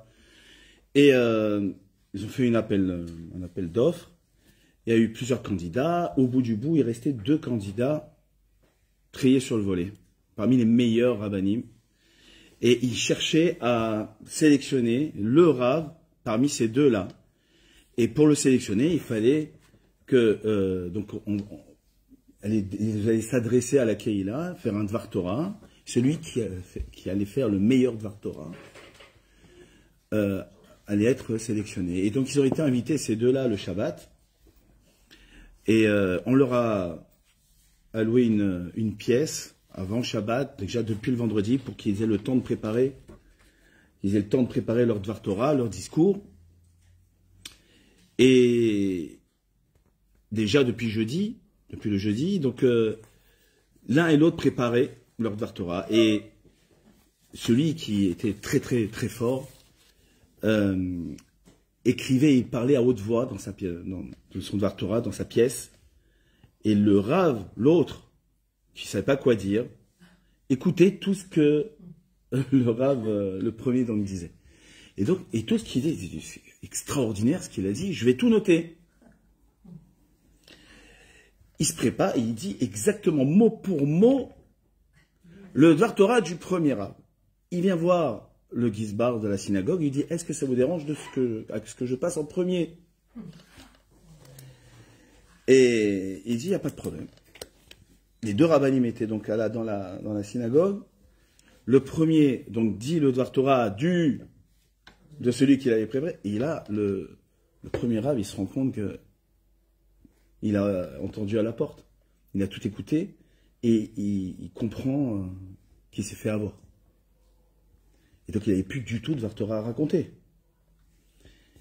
Et tout le monde, la pièce, la Keïla était abasourdie de la beauté de ce Dvar Torah, de sa pertinence, et de la réflexion, etc., du raffinement, etc. Quand on demande au Rav de monter à la Teva pour pouvoir faire un Dvar Torah, alors effectivement, il n'avait pas grand chose à dire. Mais il a posé une question à la Keïla. Il a dit, entre un Rav qui sait bien parler et un Rav qui sait bien écouter, qu'est-ce qu'une Keïla digne de ce nom doit attendre du Rav? Est-ce que c'est un Rav qui sait bien parler ou est-ce que c'est un Rav qui sait bien écouter? Il dit, voilà, moi, il a expliqué que tout son travail, c'est d'être à l'écoute de la Keïla avant de raconter des Divrei Torah. Sans compter qu'il était expert en Divrei Torah. Et il a reçu le crédit de toute la Keïla, c'est lui qui a été sélectionné. Pourquoi? Parce que avant d'être une personne qui réfléchit, comme ça il y a écrit dans la Tfila, dans les 39 qualités qu'un Yehudi doit avoir pour pouvoir acquérir la Torah, c'est Shemiat haozen ve'arichat sefatayim.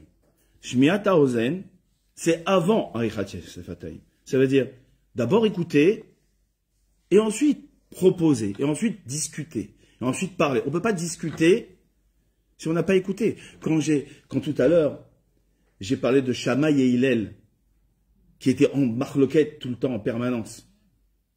Et malgré tout, ils amenaient le shalom. Pourquoi ils amènent le shalom?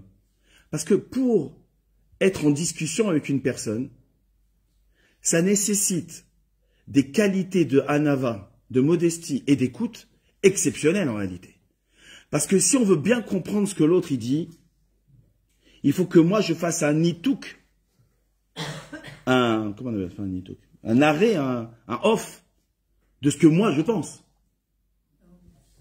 Parce que si je veux, je laisse passer, je ne cesse pas de penser tant que l'autre y parle. J'essaie d'amener ma manière de penser dans les paroles de l'autre. Et là, il y a conflit. Ça va pas.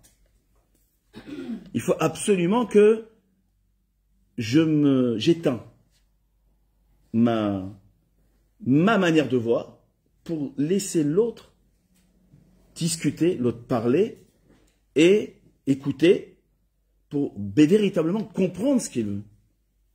Et quand on comprend, des fois, on comprend, il ne s'agit pas de comprendre seulement ce qui est à l'extérieur de ce qu'il dit. Il faut comprendre ce qui est à l'intérieur, décoder ce qu'il dit. Je vais raconter une autre histoire très rapidement. Une fois, la veille de Pessah, quelques jours avant Pessah, il y a un homme qui vient voir un grand rave et il pose une question qui a priori a l'air complètement idiote. Et il lui a posé la question, Kvod Harav, est-ce qu'on a le droit de faire les arba kosot de vin, normalement avec du vin, est-ce qu'on a le droit de le faire avec du lait? Est-ce qu'on peut faire les 4 verres avec du lait à la place du vin? Alors, on pouvait s'attendre à ce que le Rav lui dise, mais tu te moques de moi? Est-ce que tu rentres chez toi? Je ne suis pas là pour jouer. Je ne suis pas là pour jouer. Eh bien, il n'a pas dit ça, le Rav. Il a dit, tu sais quoi, tu m'as posé une question, tu m'as bloqué. Tu m'as bloqué. Elle est exceptionnelle, ta question. Écoute, tu sais quoi, reviens demain, je vais me renseigner et je te répondrai que demain. La question, elle n'est pas idiote, elle est extrêmement idiote. Ça n'existe pas de faire arba kosot de lait, appelez ça. Mais dès que ce monsieur est sorti, ce Rav a dit à sa femme, écoute-moi bien, il faut absolument préparer pour cet homme-là tout le nécessaire pour Pessah. La viande, les matzot, le vin, le chachlochot, là, comment on dit, le kravos, tout. Il me dit pourquoi? Il t'a juste posé une question. Il dit, dis-moi, si quelqu'un il veut faire les arba kosot avec du lait, c'est qu'il n'a pas les moyens de s'acheter du vin. Et donc il ne veut pas manger de viande. Il n'a pas de quoi manger les matzot. Donc il n'a rien. Il est complètement démuni, cet homme-là. C'est ça, être à l'écoute. C'est pas entendre ce qu'il dit, c'est écouter le fond du dossier. Le fond. Quand notre conjoint il dit quelque chose, il veut dire quelque chose d'encore plus profond de ce qui est exprimé par simplement la bouche, par la langue. Et donc, il y a une capacité d'écoute à faire preuve dans le cadre d'un couple. Quelquefois, il n'y a pas besoin de parler. Quelquefois, il s'agit juste d'être là, présent, écoute active, ce qu'on appelle, ce que les psychologues, ils appellent ça une écoute active. Ça veut dire fermer effectivement le portable et véritablement être concentré sur ce que dit la personne. Et prendre part au problème. Quelquefois, il s'agit juste de vider son sac, comme on dit vulgairement. Et ça suffit. Si maintenant elle pose, ou il pose la question, qu'est-ce que tu en penses, etc., là oui, on pourrait. Là, il s'agit de parler. Hein? Donc, il y a ce qu'on appelle la théorie des grands ensembles. Il y a les grands ensembles. Tout le monde a vu quand on était à l'école primaire, les ensembles A, avec un rond, et l'ensemble B. Ok? Et quand ils sont séparés, alors il y a 2 ensembles distincts. Quand ils sont liés, alors il y a un ensemble commun. Hein? Et des fois, l'ensemble, il est un au-dessus de l'autre. En réalité, dans le couple, c'est pareil. Il y a 3 types de couples. Il y a des couples où il y a l'intrusion, où on ne laisse pas l'autre s'exprimer, où on ne laisse pas l'autre respirer, on ne laisse pas la place de l'autre, on ne le laisse pas vivre. On est un couple, c'est vrai, mais être un couple, c'est pas intrusif, ça veut dire laisser aussi la place de l'individualité, parce que être marié, faire du bien, c'est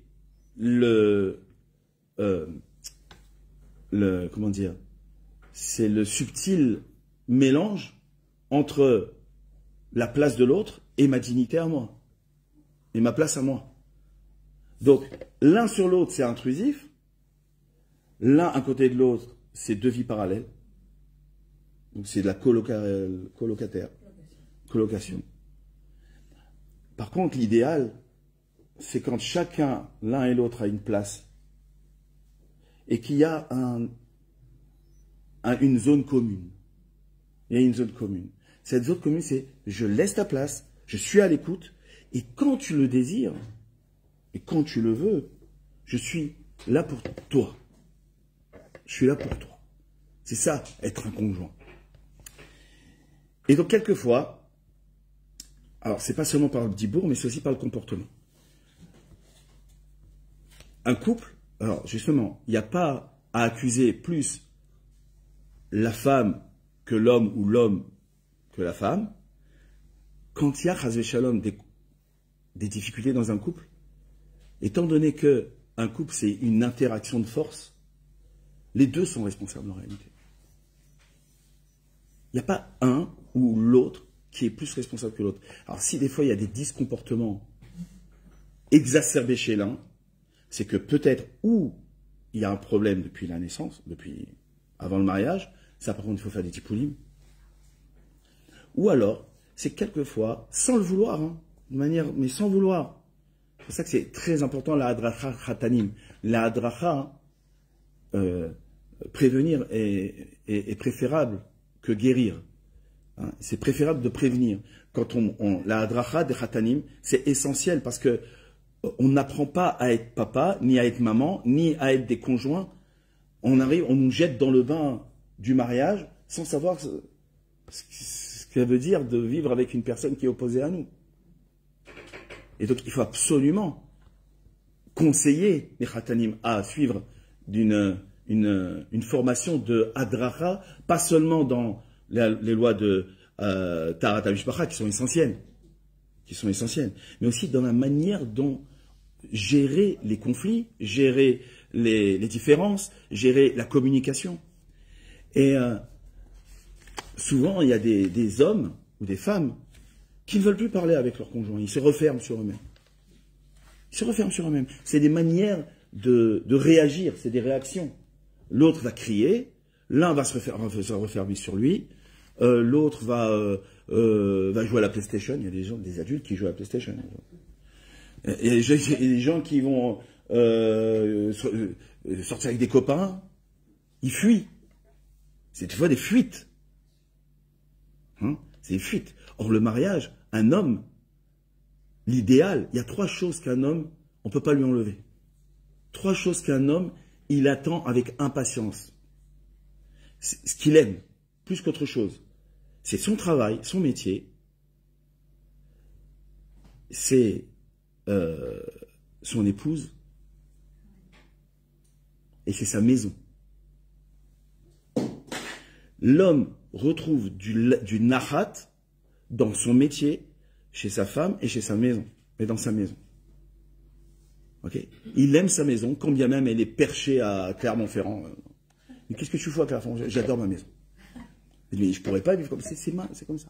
C'est décidé depuis 40 jours avant la conception. Ton métier, ton épouse, et là où tu vas habiter. Tu ne peux pas me l'enlever. Mais comment tu as fait pour te marier avec cette femme? Je dis, je l'aime.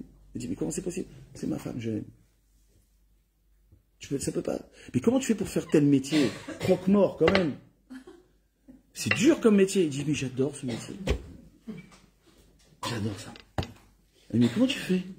Il dit, mais c'est comme ça, tu peux pas me l'enlever, c'est comme ça. Je trouve mon nahat dedans. Que tu veux, ça s'explique pas. C'est dans le nefesh, c'est dans la neshama. D'accord?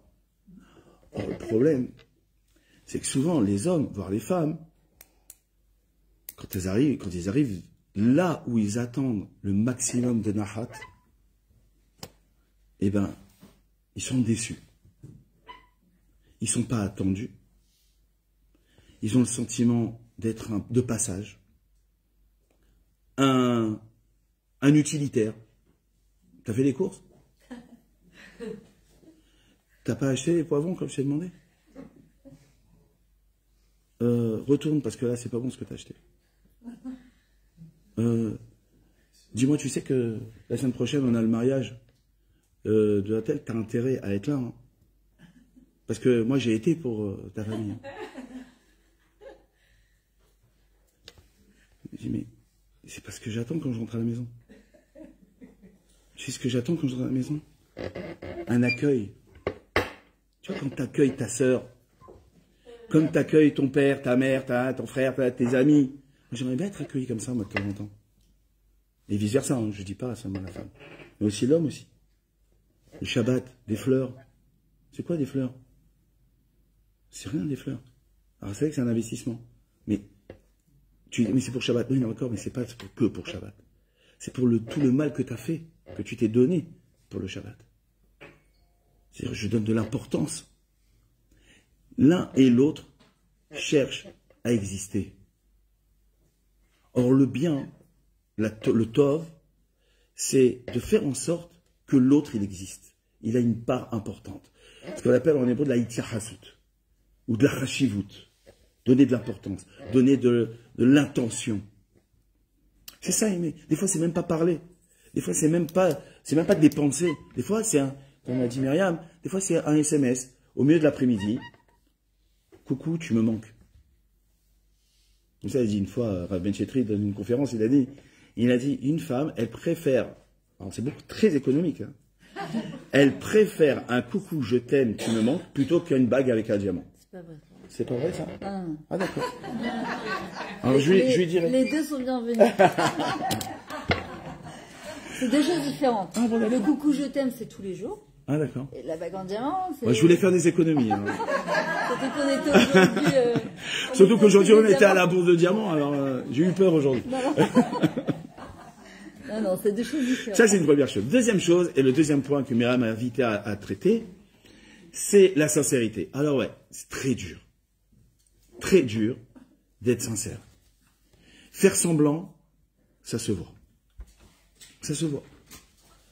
Il y a deux personnes, plusieurs personnes qui arrivent à déceler quand on fait semblant. C'est notre conjoint et nos enfants. C'est comment on appelle ça? Des scanners à cohérence.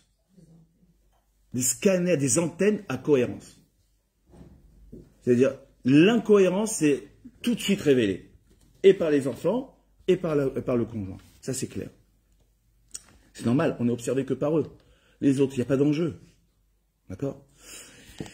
Et comment faire pour être sincère lorsqu'il y a des disputes, lorsqu'il y a des difficultés, des machins? Comment faire pour être sincère? Alors, c'est, comme a dit Myriam, l'expérimentation qu'elle a eue avec ses filles, c'est de, effectivement, trouver des points positifs. Rabbi Nachman, il dit, chercher des points positifs. Alors, chercher un point positif, c'est très difficile. Ça demande beaucoup de réflexion. Il faut s'asseoir. Il faut s'asseoir et dire, mais qu'est-ce qu'elle a de spécial, mon épouse? Qu'est-ce qu'il a de spécial, mon époux? Pourquoi je suis marié avec lui et je ne suis pas marié avec quelqu'un d'autre? Il y a bien quelque chose de spécial chez lui que j'ai trouvé, qu'il a gardé, malgré sa calvitie et malgré son embonpoint. Mais il y a bien quelque chose à l'intérieur de lui qui fait que je suis attaché à lui ou à elle. Hein? J'ai entendu des femmes qui me disaient j'aurais dû rester au lit le jour de mon mariage.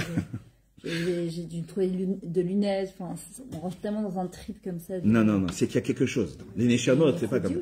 Il y a une Ichodiout, il y a quelque chose à l'intérieur qui a fait que ces Neshamot se sont attachés lors du mariage et qui sont censés être ensemble pendant toute la vie. A priori. On a signé pour la vie, a priori. Et Rabbi Nachman de Breslev, il dit que Tsaril le Chapes, Anekuda Tova. Et c'est impossible chez un Yehudi, quel qu'il soit, même le plus grand des Avarian, ça n'existe pas Racha chez moi, Avarian. Il est ouvert, juste il a fait un passage.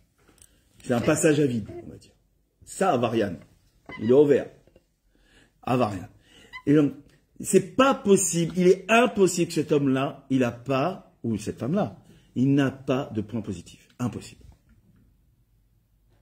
Parce que si on trouve ce point positif, comme ça dit Rabbi Nachman de Breslev, on peut, en trouvant ancrage sur ce point positif, le rendre Choser B'Tchouva. Il peut faire Tchouva. Grâce à ce point positif. Il dit, c'est pas possible, ce type, il il a aucun point positif. Il a tout fait. Il a fait 400 avérotes. Hein? C'est pas possible. Et pourtant, il y a des enfants qui trouvent un point positif à leurs parents, combien même ils ont fait des choses catastrophiques. Donc l'idée, c'est... Alors, c'est ça qui est difficile à concevoir, parce que au début, on est tout feu, tout flamme dans un mariage, il y a la passion, il y a les paillettes, il y a tout, il y a les comment on dit, parparim, les papillons dans le ventre, hein, tout ça. Et puis, au fur et à mesure que le temps y passe, tout ça, ça s'évanouit. Hein. Mais il faut trouver... Alors, au début, c'est comment ça ressemble à quoi? Ça ressemble à un enfant qui cherche, que le père, il cherche à faire marcher, à marcher. Donc, il est derrière lui, il l'aide, etc. Tous ces parparim, toute cette passion-là, c'est Hachem qui l'envoie. Parce qu'il veut nous aider à nous concrétiser, à s'engager. Et puis à un moment donné, il dit, bon maintenant, tu vas essayer de marcher tout seul maintenant. Alors on ne sent plus tout ça. On ne sent plus la passion, l'engagement. Et il va falloir trouver des ressources pour le retrouver. Et pour ça, il faut beaucoup travailler. Ça nécessite du travail. C'est pas en restant chef velota assez que c'est adif, non. Celui qui est chef velota assez, c'est comme un terrain qui est en friche. À un moment donné, il y a des mauvaises herbes. Les mauvaises herbes, elles prennent le dessus sur les légumes et sur les fruits. Et après, c'est difficile à tout nettoyer. C'est beaucoup de travail.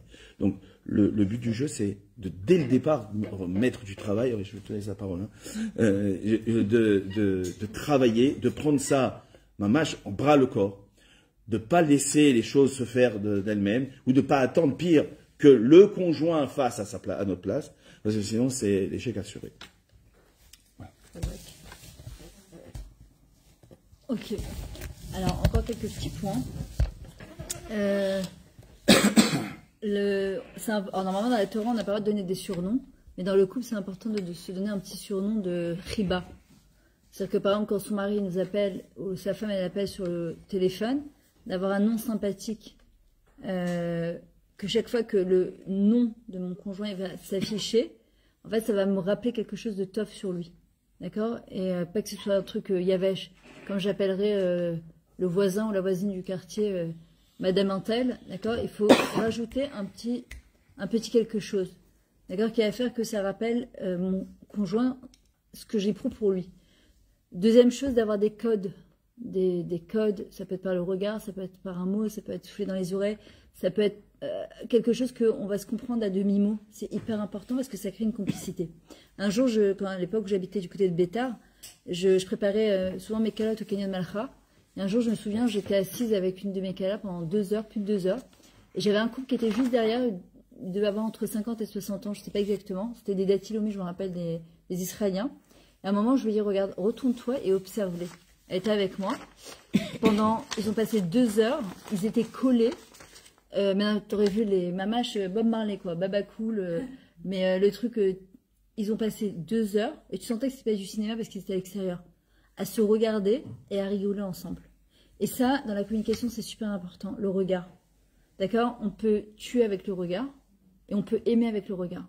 Le regard, il veut tout dire. Les yeux, c'est le reflet de la neshama. Ça exprime énormément de choses, le regard. Et rigoler. On doit être sérieux, mais on ne doit pas se prendre au sérieux. C'est hyper important d'être sérieux dans un couple, mais on ne doit pas se prendre au sérieux. Rabbi Nachman, justement, toute l'histoire du mois d'Adar, d'accord, de mettre des masques, etc. Pourquoi quand on met un masque et qu'on se déguise, on n'a pas honte de se déguiser? Parce qu'on sait qu'on peut enfin ne pas être un petit peu nous-mêmes sans avoir peur d'être jugé. Et ça, c'est hyper important dans un couple, de garder la fraîcheur du couple, la jeunesse du couple. Ce qu'on a fait d'ailleurs quand on passe sous la choupa, la bracha qu'on reçoit, c'est qu'on soit toujours comme des haroussines, des fiancés. Pourquoi? Parce que les fiancés, ils ont ce côté un peu complice, un peu... on rigole, on s'attend, il y a une tchouka, on se languit. Et ça, c'est quelque chose qui s'entretient. D'accord? Comme l'expliquait mon mari, on l'arrose, c'est quelque chose qu'on arrose. D'accord? Et ça, c'est hyper important d'entretenir. C'est ce côté humour. Le problème, c'est que très souvent... Alors, il y a des hommes qui font beaucoup de blagues, mais parfois, il faut changer de blague. Parce qu'il y a des mecs qui disent, ouais, ça, Au début, tu rigoles, une fois, deux fois, trois fois, après, ça te fait plus rire, quoi. Ça fait rire les étrangers, c'était la première fois qu'ils entendent. Changer de bague, les femmes aussi, c'est pareil. Parfois, on se prend trop au sérieux, mesdames, avec les tâches ménagères de la maison, le travail, les enfants. Et il y a un truc qui entretient l'amour dans un couple, c'est l'humour. D'accord? On se lie plus à des humoristes sympathiques, je ne parle pas vulgaires, mais sympathiques, qu'aux journalistes qui vont nous raconter toutes les rasseras de Pierre Balmar. D'accord, t'as pas envie d'écouter. Alors que quelqu'un qui va te faire rire, tu as envie de rester avec lui. Et ça, c'est super important, d'accord, de garder cette fraîcheur dans le couple, de réapprendre à rigoler. Et je les ai observés pendant 2 heures, je disais à Makala, regarde-les, ils n'ont pas arrêté de se regarder dans les yeux comme ça, et juste ils rigolaient, et ils rigolaient, et ils rigolaient. Et ça, c'est super important, d'accord, parce que quand on s'est marié, on a quand même rigolé, on ne s'est pas marié sérieusement. Parce que si on s'est marié que sérieusement, c'est stressant, quoi. Il y a eu quelque chose pendant la période des fiançailles. On a dit, ouais, bon, enfin, après 30 ans de mariage, non. Il n'y a pas Kolyom, Hachem, Betou, Mechadesh, Maaseh, Bereshit. Tous les jours, Hachem, il renouvelle la création du monde. Il y a des gens qui me disent, bon, de toute façon, à mon âge, maintenant je suis mariée, c'est pas à mon âge que je vais divorcer. Faux.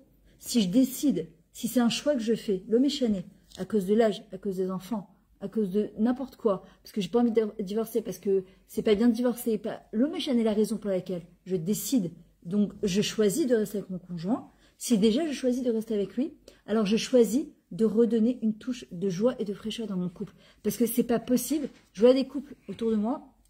Je me dis, mais mon Dieu, l'angoisse.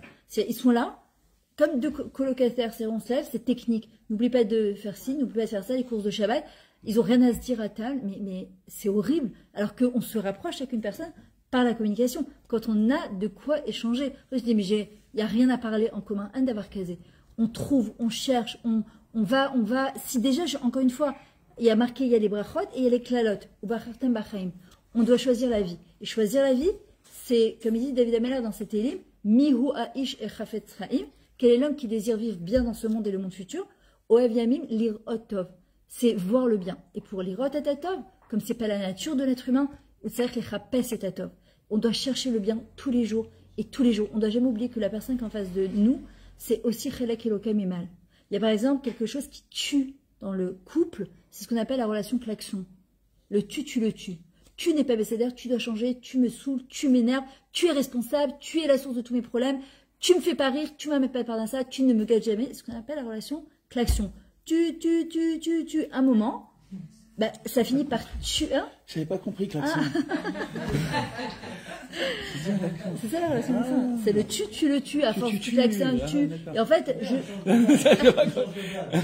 pas compris. C'est. Ouais, non, je suis pas une grande blagueuse. C'est, en fait, c'est de toujours mettre le doigt, de pointer le doigt sur l'autre. Un jour, il y a un flic qui avait expliqué à mon fils, il lui a dit, tu sais, quand on pointe une arme sur quelqu'un, tu as 2 doigts sur l'autre, mais n'oublie jamais que tu en as 3 sur toi. C'est facile de dire à l'autre qu'il n'est pas bécédaire, à tal au bécédaire. Mais on n'est pas là pour travailler chez l'autre.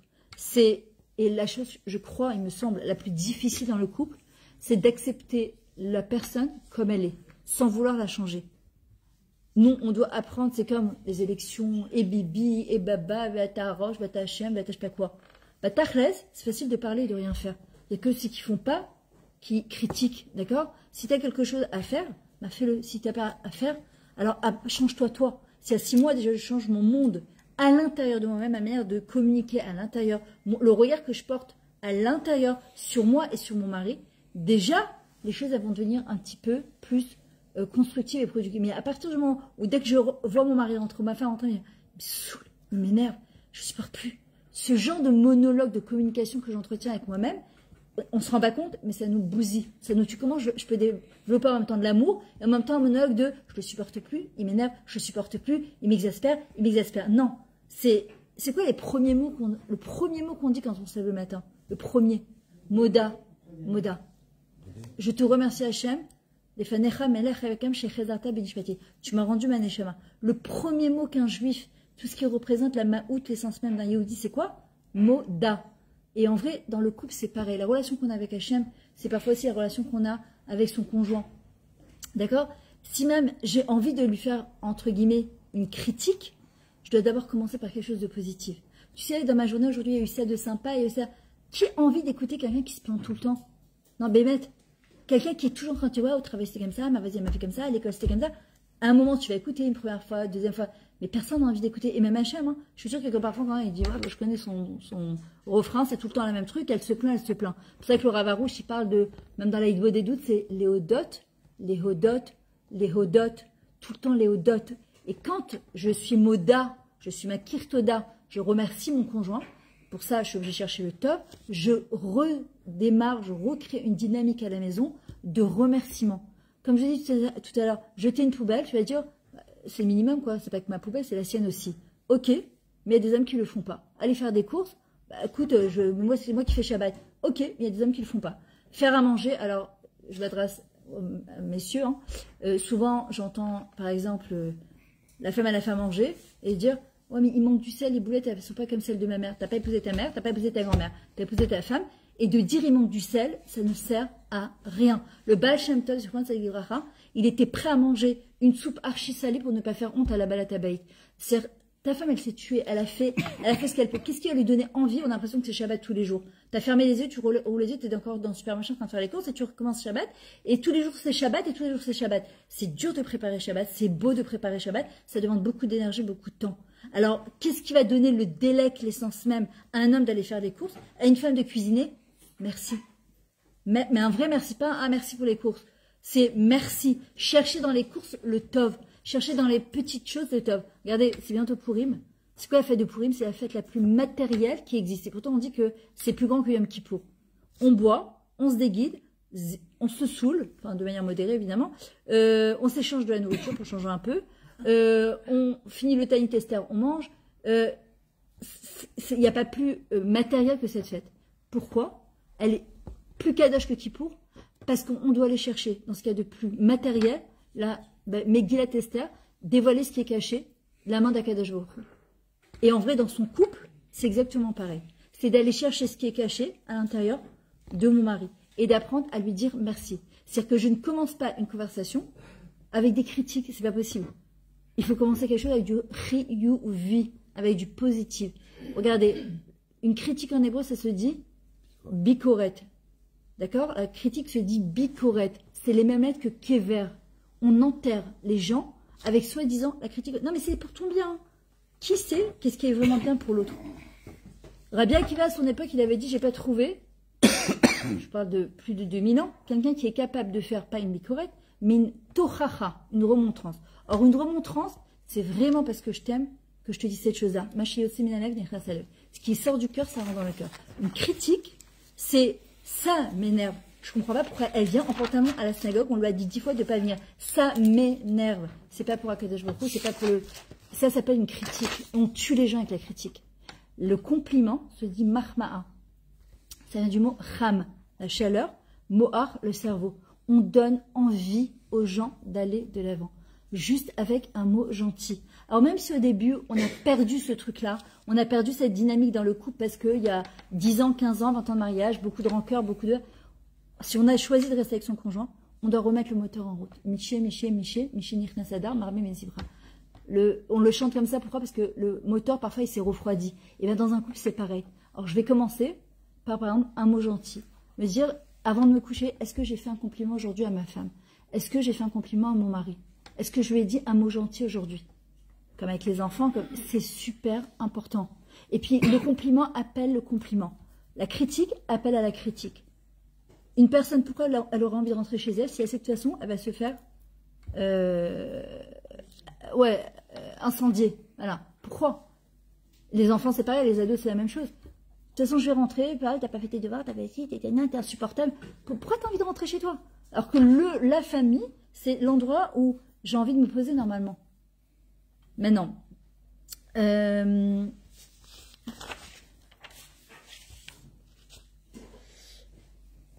voilà, aussi très important d'apprendre à jouer avec son conjoint. Ça peut être jouer au cheshbeh, ça peut être jouer aux cartes, ça peut être chanter, hein, comme hier vous avez fait du piano, d'accord, accompagner sa femme qui chante. C'est hyper important de trouver des activités en commun. Alors parfois tu dis, ah, mais j'aime pas, moi son foot, ça me saoule. Ok, ben, on trouve quelque chose qui nous plaît à tous les deux en commun. Et parfois ça va faire aussi des pcharotes. Une pchara, d'accord, ça veut dire, tu sais quoi, je mets un peu d'eau dans mon vin, ça me plaît pas moi forcément, mais le fait de voir heureux mon conjoint, ben, ça me rend heureux moi aussi. Et s'il n'y a pas de pshara dans un couple, il y a ce qu'on appelle, c'est même que prisha. C'est quoi une prisha? Une séparation.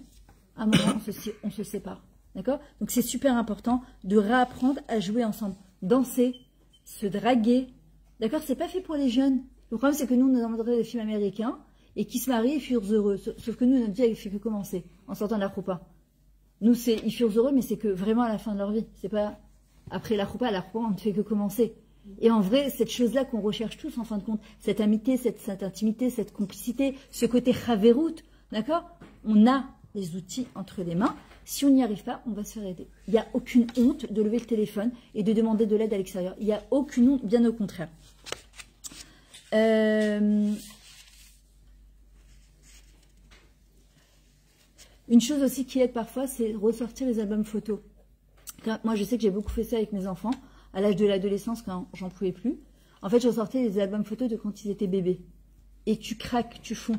En fait, parfois, il faut ressortir les albums photos des fiançailles, du mariage, des lune de miel, enfin des bons moments qu'on a passés ensemble. Et en fait, ça réveille des bonnes émotions, ça réveille de l'amour, de l'amitié. Et parfois, tu te dis, mais qu'est-ce qui s'est passé entre-temps?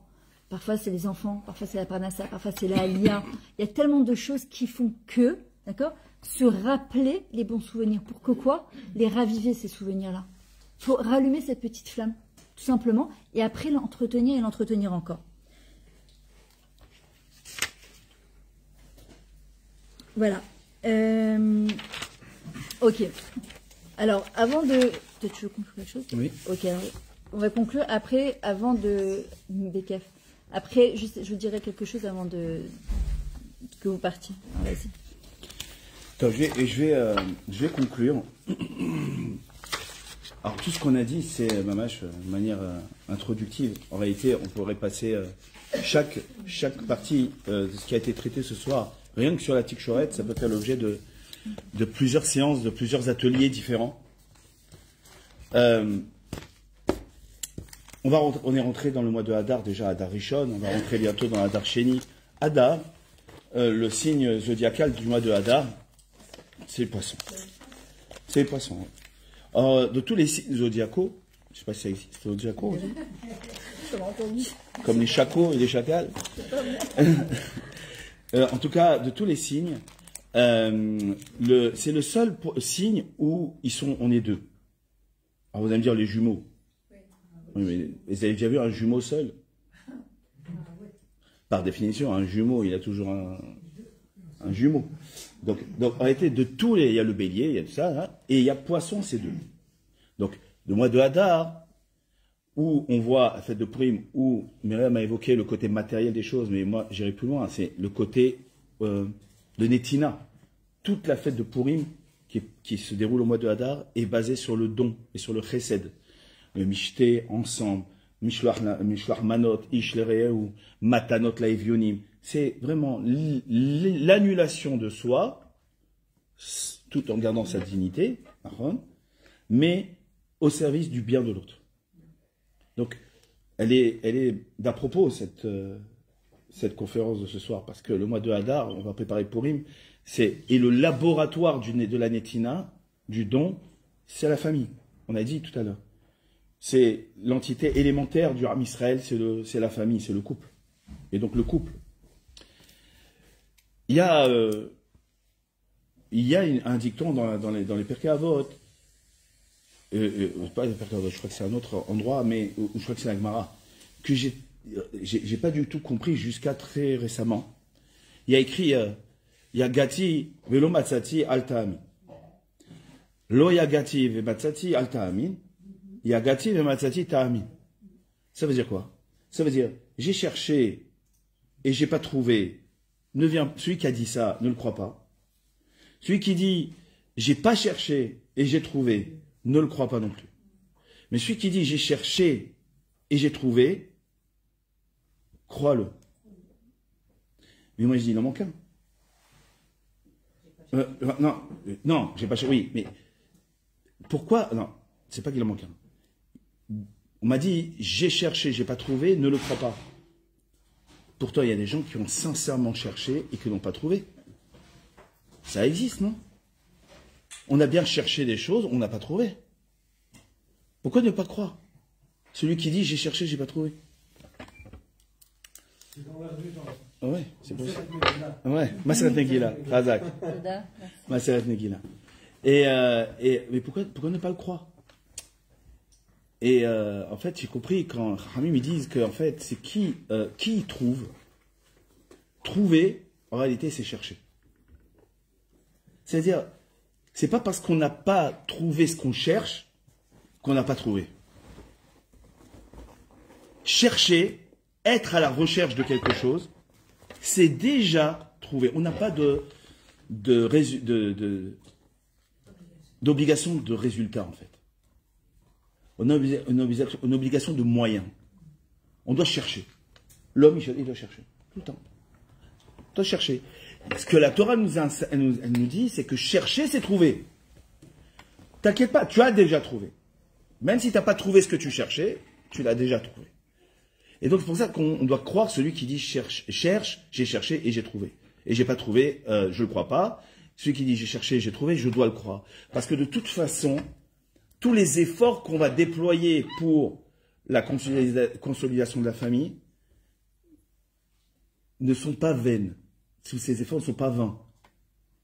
Ils vont donner des pérotes tôt ou tard, quoi qu'il arrive. Quoi qu'il arrive. Je vais conclure par donner la place prépondérante où 99,9999% dépend toutes nos actions, le bien-être de notre famille dépend d'abord et avant tout d'Akadosh Baruch Hu. Tout ce qu'on a dit aujourd'hui, c'est 0,0000001%. Ce qu'on peut faire, l'effort qu'on peut mettre. Tout dépend d'Akadosh Baruch Hu. Comme m'a dit, dans l'éducation, comme dans le couple, Aïkar, c'est la tfila. C'est la prière. Prier, c'est 99,9% de chance de réussite. C'est Hachem qui est. Nous, ce qu'on a dit, c'est simplement le yad, là où on peut aller. Hein, comme quand on va rechercher le Hametz. On va pas rechercher jusqu'au... Là où est-ce que notre main, elle peut aller, on va chercher le Hametz. Après, à Kadosh Baruch Hu de faire le reste. Il y a une tfila qu'on nous a appris lors de notre formation de Hadracha, qu'on doit adresser à Kadosh Baruch Hu quotidiennement. Il y a deux choses qu'on doit demander. Il y a des choses qui sont pas de notre sort. Il y a des choses qui sont encore de notre sort, on peut essayer d'atteindre. Des choses qui ne sont pas de notre sort. Des fois, des choses qui sont des fois irréversibles. C'est malheureux à dire, mais des fois, c'est trop tard. Ça arrive. Il y a des choses réversibles, des choses irréversibles. Il y a des choses qui ne dépendent plus de nous. On n'est que des hommes. Hein. On n'est pas des anges. On a fait des bêtises. Des fois, c'est des bêtises irréparables. Ça arrive. Mais il y a des fois des choses, des bêtises qui sont réparables. Là, Hachem, il nous demande d'agir.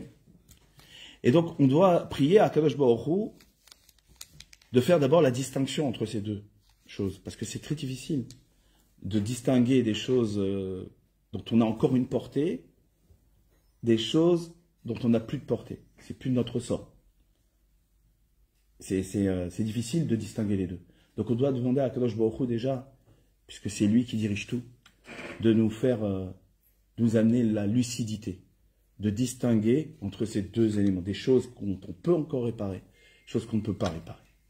Et une fois qu'on a fait cette distinction-là, de donner la savlanout, le shalva, la tranquillité, la sérénité, d'accepter des choses qui ne sont plus de notre sort. Ça peut nous faire sortir de nos gonds, hein. Ça peut nous mettre en panique. Quand on n'a plus la portée des choses, ça peut nous mettre en panique totale. Donc, qui peut nous donner la sérénité? C'est que Akadosh Baruch Hu. La shalva, la sérénité d'accepter, c'est Hachem qui nous la donne. Il faut la demander. Il y a aussi le homet, le courage. Le courage de se prendre en main, de prendre les choses en main, de prendre le taureau par les cornes et de changer les choses qui sont encore dans ma portée. Hein? Et des Siyata Lishmaya, avec l'aide d'Akadosh Baruch Hu, celui qui veut et qui est sincère dans sa démarche, d'accepter même des choses irréversibles. On peut choisir de résister toute sa vie à des choses qui sont... C'était les générations précédentes. Ils étaient capables de rester pendant toute leur vie avec le conjoint, quand bien même ils vivaient une vie difficile. Hein, c'est comme ça. Ça se fait de moins en moins de nos jours. D'accord ? Mais on peut comprendre la logique aussi. D'acceptation de ce qui est plus possible. D'accepter. Donc je demande à Hachem de me donner la force de l'accepter.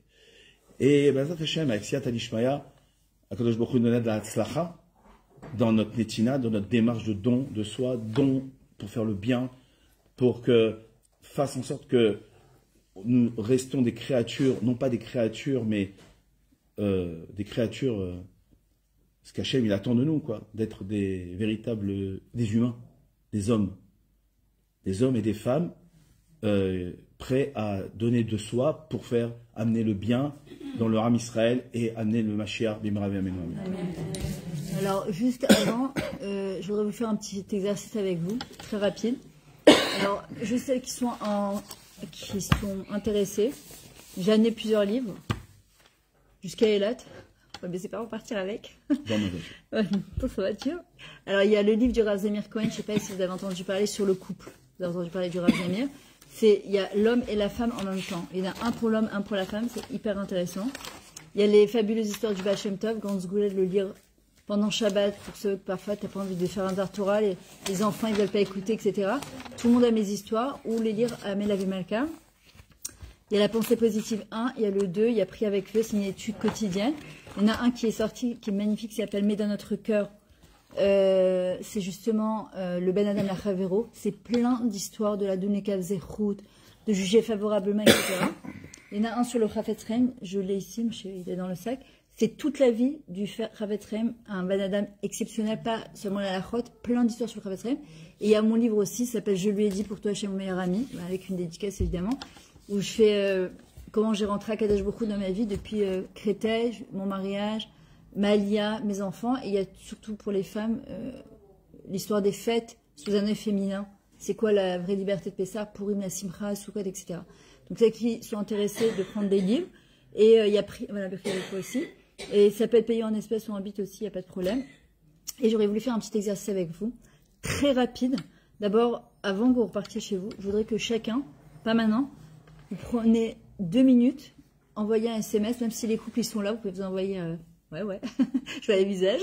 Un petit SMS, merci d'être là, merci d'être dans ma vie, je t'aime, je sais pas ce que vous voulez. Et 2-3 points positifs que vous trouvez chez votre conjoint. Mais si vous arrivez à entretenir ça, si on arrive à entretenir ça tous les jours, je peux vous, Bezrat Hashem, juste Bezrat Hashem, garantir qu'il y a une nouvelle dynamique qui va s'installer dans la maison et qu'on va entretenir quelque chose de beaucoup plus positif. Et il y a toujours l'ego qui vient se mêler évidemment parce que c'est pas moi qui vais commencer. C'est honteux, il va me prendre pour une folle, il va se demander qu'est-ce que... Ah, t'es parti en cours de chemin baït, ça se voit. C'est pas grave. On a un but, on sait ce qu'on veut. Si on a choisi de rester avec son conjoint, on va tout mettre en place, Bezrat Hashem, pour être le plus heureux possible. Alors, très rapidement, je vais passer une par une ou un par un, mais très rapidement, un point que vous avez, qui vous a parlé. C'est pas un mifran, c'est juste parce que parfois on entend plein de choses et en fait, c'est vous qui faites la conclusion du cours, que chacun il dit voilà moi ce qui m'a parlé, c'est ça, comme ça vous repartez avec à la maison. Et nous, on repartira à Nathalie avec. C'est quoi ton prénom Déborah. Allez.